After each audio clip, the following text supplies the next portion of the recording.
Fluminense e Palmeiras fizeram um grande jogo nesse sábado pelo Campeonato Brasileiro. Mas para mim o mais interessante não foi nem o Fluminense ter vencido por 3-2, e sim a maneira como o time venceu. Porque o Fluminense conseguiu derrotar o Palmeiras justamente em um tipo de jogo que é muito confortável ao time de Abel Ferreira.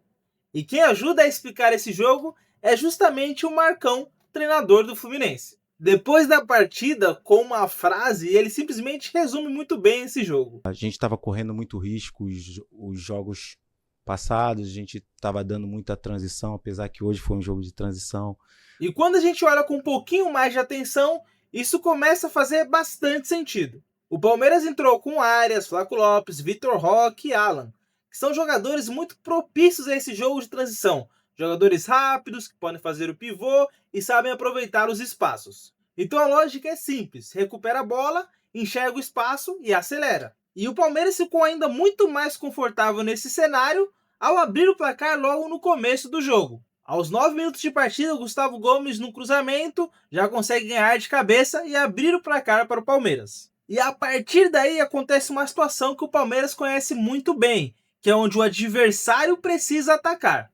E quanto mais o adversário se lança para frente, mais espaço o Palmeiras tem para atacar nas costas dos defensores. Tanto que logo após o gol, o Palmeiras imediatamente baixa suas linhas, esperando o Fluminense atacar para justamente esse jogo de transição acontecer. Só que o Fluminense não caiu nessa armadilha. E aqui entra uma escolha muito importante do Marcão, que foi a escolha de Ganso como titular.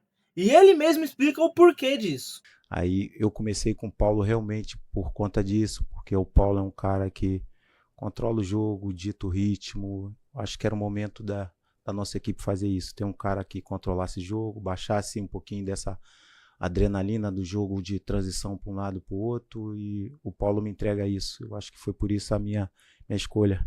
O Ganso estava justamente ali para não transformar o Fluminense em um time acelerado. Ele ajudava justamente a impedir que o Fluminense transformasse isso num jogo de correria. Porque se o Fluminense começasse a atacar de qualquer maneira, desesperadamente, ele erraria muitos passes, entregaria a bola rapidamente para o Palmeiras e estaria fazendo exatamente o que o time adversário queria que ele fizesse. Então o Fluminense continuou tendo a bola, trocando passes e movimentando a defesa do Palmeiras. E principalmente não transformando cada posse numa tentativa desesperada de chegar ao gol adversário. E isso aparece claramente quando você olha os momentos da partida. Percebam que logo após o gol do Palmeiras, como o Fluminense domina por praticamente 20 minutos a posse de bola.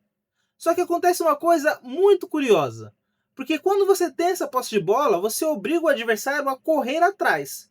E conforme o Palmeiras vai correndo atrás do Fluminense, os jogadores vão se cansando cada vez mais. Então é necessário que o Palmeiras mude um pouquinho a postura por dois motivos. Primeiro, para os jogadores não saírem totalmente exaustos já no primeiro tempo. E segundo, quanto mais posse o time adversário tem próximo da sua área, você com as linhas baixas, mais chance do adversário fazer gol. Então o Palmeiras tenta de novo retomar o controle da partida, subir um pouquinho as suas linhas, e quando ele faz isso, ele oferece ao Fluminense justamente o cenário em que ele queria aproveitar, que é a transição.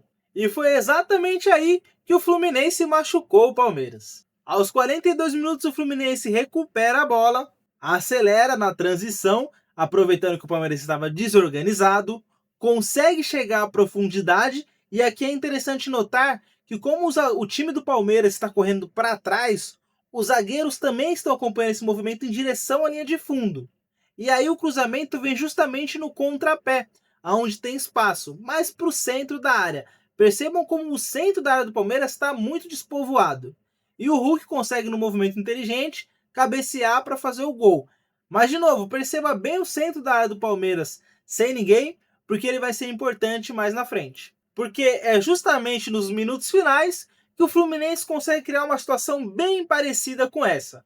Ele recupera a bola e, por mais que não tenha sido uma transição tão rápida, ele ainda consegue atacar com os jogadores do Palmeiras tentando se organizar defensivamente. E quando essa inversão de bola é feita do Martinelli para o Guga, percebam que o Guga está atacando a profundidade, assim como o Canóbio fez no primeiro gol. E os jogadores do Palmeiras também estão indo para trás, na direção do gol. Enquanto isso, o centro da área está vazio.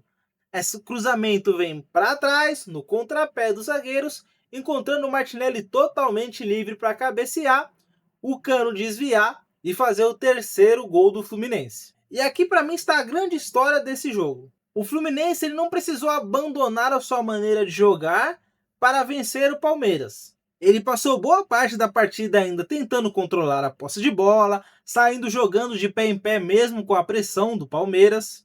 Mas quando o Palmeiras resolveu sair mais para tentar combater essa posse do Fluminense, o Fluminense soube fazer esse jogo de transição, que é justamente onde o Palmeiras se sente mais confortável. Por isso, para mim, o 3-2, o placar, ele simplesmente não conta a história da virada. Ele mostra uma coisa interessante, que o Fluminense conseguiu vencer o Palmeiras num jogo que o Palmeiras normalmente quer jogar. E talvez esse seja o maior mérito de Marcão e dos seus comandados nessa partida. Se gostou do vídeo, não esquece de deixar o like e se inscrever no canal. Aqui é Futebol Direto ao Ponto.